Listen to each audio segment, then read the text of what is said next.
রাসূলুল্লাহ, আপনি যে অনারব বাদশাদের কাছে ইসলামের চিঠি পাঠাবেন, রাসূল সাল্লাল্লাহু আলাইহি ওয়াসাল্লাম চিঠি পাঠাতেন, দাওয়াত দিতেন, ইসলামের সুশীতল বাণী গ্রহণ করার দাওয়াত দিতেন। তো সাহাবারা বলল যে অনারব বাদশারা ওই চিঠি গ্রহণ করে না যে চিঠির নিচে চিঠির প্রেরক সিগনেচার না দেয় কিংবা সিল না দেয়। তো বিশ্বনবী তো সিগনেচার দিতে জানতেন না, কারণ বিশ্বনবী ছিলেন আন-নবী আল উম্মি, নিরক্ষর নবী। বিশ্বনবীর কোনো অক্ষর জ্ঞান ছিল না, আলিফ বা তা সা, কোনটারে জিম বলে কোনটারে হা বলে উনি বুঝতেন না, কোনটাকে ওয়াহেদ ইসনাইন সালাসা 1 2 3 কিভাবে লেখা থাকলে ওইটা পড়তেও জানতেন না, উনি নিরক্ষর ছিলেন।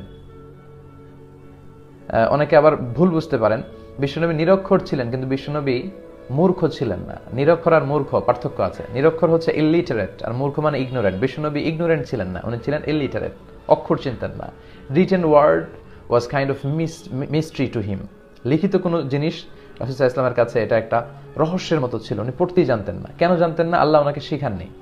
বিশ্বনবী যদি লিখতে জানতেন, পড়তে জানতেন, তাহলে কাফির মুশরিকরা আরো বেশি করে বলার সুযোগ পেয়ে যেত যে মুহাম্মদ যে কোরআনের কথা বলে এগুলো আসলে আল্লাহর পাঠানো নয়, সে নিজে লিখেছে, নিজে বানিয়েছে। এজন্য আল্লাহ লেখাপড়াই শিখান নাই ওনাকে, অক্ষর জ্ঞান শিখান নাই। এবং কোনো কবিতাও বিশ্বনবী পড়তে পারতেন না, জানতেন না। ওমা আল্লামনাহু শি'রা ওয়া মা ইয়ানবাগী লা, আমি আপনাকে কবিতা শিখাইনি, আর কবিতা শিখানো এটা শোভনীয় নয় আপনার জন্য। যদি বিশ্বনবী কাব্য প্রতিভা যদি ওনার মধ্যে থাকতো, তাহলে সবাই বলতো যে এই কোরআনের কথা ওয়াদ-দুহা ওয়াল-লাইলি ইযা সাজা মা ওয়াদ্দাআকা রাব্বুকা মা ক্বালা, এই যে মিলানো কথাগুলো এগুলো মুহাম্মদের বানানো, এগুলো আল্লাহর কথা নয়। এই জন্য টেস্ট টিউব বেবি, আচ্ছা সময় পেলে আমরা বলবো টেস্ট টিউব। এই জন্য আল্লাহ তাআলা বিষ্ণু ঈসা ইসলামকে অক্ষর জ্ঞান শিখাননি, তিনি বিষ্ণু ঈসা ইসলামকে আল্লাহ তাআলা নিরক্ষর রেখেছেন। তাই বলে তিনি মূর্খ নন, তিনি জ্ঞানী ছিলেন। করেছে বাংলাদেশে একটা বক্তা খুব মিষ্টি ভাষায় ওয়াজ করে, আমাদের দিককার লোক ওকে নিয়ে পাগল, আজহারি নাম দিয়ে, এই আজহার থেকে পড়ে এসেছে। বেটা পড়েছে মিশর জামে আজহারে, একটু ধ্যান দিয়ে শুনবেন। এই বেটা পড়েছে আল জামিয়াতুল আজহার মিশর কায়রাতে, মিশরে পড়েছে। মিশরের প্রত্যেকটা শিক্ষক মিলাদুন নবী পালন করে, সরকারি ভাবে ছুটি থাকে, মিলাদুন নবীর মাহফিল হয়, সালাম হয়, কিয়াম হয়, সব হয়। যারা সালাম কিয়াম করে তাদের কাছে পড়ে এসে বাংলাদেশে বলছে মিলাদ সালাম করা বিদআত। তাহলে মুনাফিক কি মুনাফিক না? একটু জোরে বলতে হবে। বলছে নবী লিখতে জানতো না, সিগনেচার করতে জানতো না। কেন? ওনার আক্ষরিক জ্ঞান ছিল না। 1 2 3 লেখা থাকলে পড়তেও জানতো না। কোনটারে আলিফ বলে, কোনটারে বা বলে, কোনটারে জিম বলে, কোনটারে হা বলে, কোনটারে 1 বলে 2 বলে, এটা লেখা থাকলে পড়তেও পারতো না। এটা তোমাদের কোন মূর্খ নবী হবে? আমাদের নবী তো সবচেয়ে বড় শিক্ষিত। আমাদের নবী বলছেন বইস্তু মুআল্লিমান, আমি পৃথিবীর শিক্ষক হয়ে এসেছি, দুনিয়ার মানুষ দুনিয়াতে পড়ে, আমি আমার আল্লাহর কাছে পড়েছি। বলেন সুবহানাল্লাহ। বলছে নবী লিখতে জানতো না, পড়তে জানতো না। শুনো, আমার নবী যদি চন্দ্রকে ইশারা করতেন, চন্দ্র লিখতে আরম্ভ করতেন। সূর্যকে ইশারা করতেন, সূর্য লিখতে আরম্ভ করত। তাই ব্রাদার ইসলাম, ঈমান আকীদা শুদ্ধ রাখতে হবে। নবী লিখতে জানতো না, পড়তে জানতো না, এটা হলো জাল আকীদা। নবী লিখতে জানতো, পড়তে জানতো, এটা হলো হাদিসের সহিহ আকীদা। বলেন সুবহানাল্লাহ। এখন বলবেন দলিল কোথায়? শুনেন, আপনাদেরকে দলিলটা দিয়ে দিই। মানুষের মগল, আমি তো চিন্তা করতে পারি না যে মানুষের ব্রেনে কত গোবর না ভরা থাকলে এই কথাকে বিশ্বাস করে যে নবী লিখতে জানতো না। এটা কোনদিন বিশ্বাস করতে পারে? বাবা যুক্তি দিচ্ছে কি, আল্লাহ এই জন্য উনাকে লিখতে পড়তে শিখায়নি যেন ইহুদিরা না বলে যে নিজেই তৈরি করে কোরআন বলছে। এই জন্য আল্লাহ পড়তে শিখায়নি, লিখতে শিখায়নি। আচ্ছা, আল্লাহ নবীকে পড়তে লিখতে শিখায়নি, এটা কোন কিতাবের মধ্যে আছে? কোন তো রেফারেন্স হবে? বিনা রেফারেন্সে নবী আল উম্মি, উম্মির মানা বানিয়ে দিল। পড়তে জানতো না, লিখতে জানতো। কিন্তু উম্মির মানা সেটা না। উম্মির মানে যে দুনিয়াতে কোথাও পড়েনি, স্বয়ং আল্লাহর কাছে পড়েছে। জোরে বলেন সুবহানাল্লাহ। তাকে বলা হয় উম্মি। নচেত ব্রাদার ইসলাম শুনেন, আমার আপনার নবী নিজে সিগনেচার করেছেন, সহিহ হাদিসের মধ্যে উল্লেখ রয়েছে। একটু লক্ষ্য করে শুনবেন, দলিলটি অন্তরের খাতাতে লিখলেন। যেই মৌলবি বলেছে নবী লিখতে পড়তে জানতো না, এদের বক্তব্য শোনা শরীয়তে জায়েজ নয়।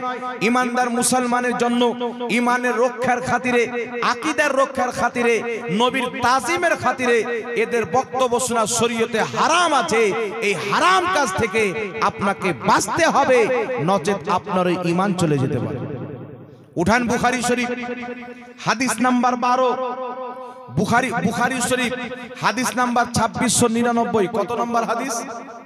আজকে মুখস্থ করেন। বুখারী শরীফ, জোরে বলেন, বুখারী শরীফ হাদিস নাম্বার 2699।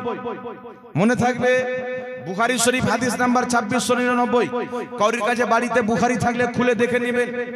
সুলহে হুদাইবিয়ার টাইমে আমার আপনার নবী সাল্লাল্লাহু আলাইহি সাল্লামের চুক্তিপত্র ইহুদিদের সাথে হলো। আমার নবী সাল্লাল্লাহু আলাইহি সাল্লাম চুক্তিপত্রের শেষে লিখেছিলেন মুহাম্মাদুর রাসূলুল্লাহ। ইহুদিদের হাতে যখন গেল, ইহুদিরা বলল, আপনার নাম তো মুহাম্মাদুর রাসূলুল্লাহ নয়। মুহাম্মাদুর রাসূলুল্লাহ মানে মুহাম্মদ আল্লাহর রাসূল। আমরা ইহুদি আপনাকে রসুল মানি না। যদি রসুল মানতাম আমাদের দ্বন্দ্ব হতো না। আপনাকে আমরা রসুল মানি না, আপনি নিজেকে রসুল বলেন, তাই তো দ্বন্দ্ব।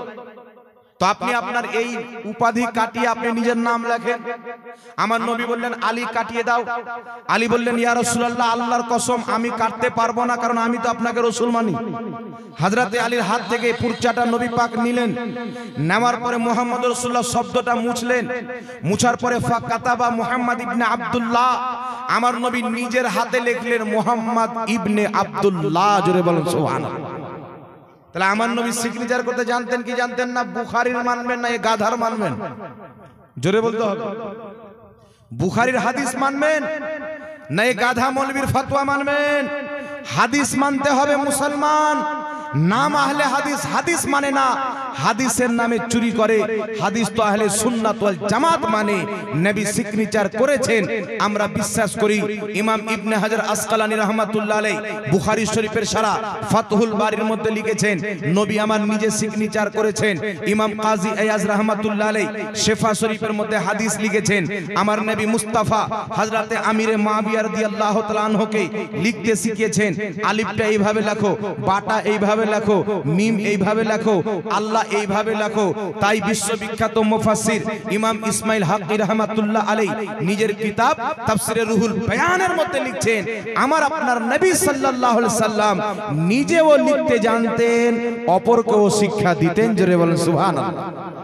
আর একটু জোরে বলতে হবে সুবহানাল্লাহ। নবী নিজেও লিখতে জানতেন, অপরকেও শিক্ষা দিতেন। তাহলে এবার আপনারা বলেন, বুখারীর সহিহ হাদিস নবী লিখেছেন, শিফা শরীফের হাদিস নবী লিখতে শিখিয়েছেন। ইমাম ইবনে হাজার আসকালানী বলছেন নবী নিজে হাতে সিগনেচার করেছেন। ইমাম ইসমাইল হাক্কি বলছেন নবী অক্ষরিক জ্ঞান জানতেন, অপরকে শিক্ষা দিতেন। এই সমস্ত দলিল আপনি মানবেন না ফুটপাতে একটা ফতোয়া দিয়ে দিল সেটা মানবেন? বাবা একটু জোরে হবে না? কোনটা মানতে হবে? দলিল মানতে হবে বাবা। ইমাম নববী রাহমাতুল্লাহ আলাইহি বলছেন, হাদিসের বিপক্ষে ফতোয়া দেওয়াটাই হচ্ছে বিদআত।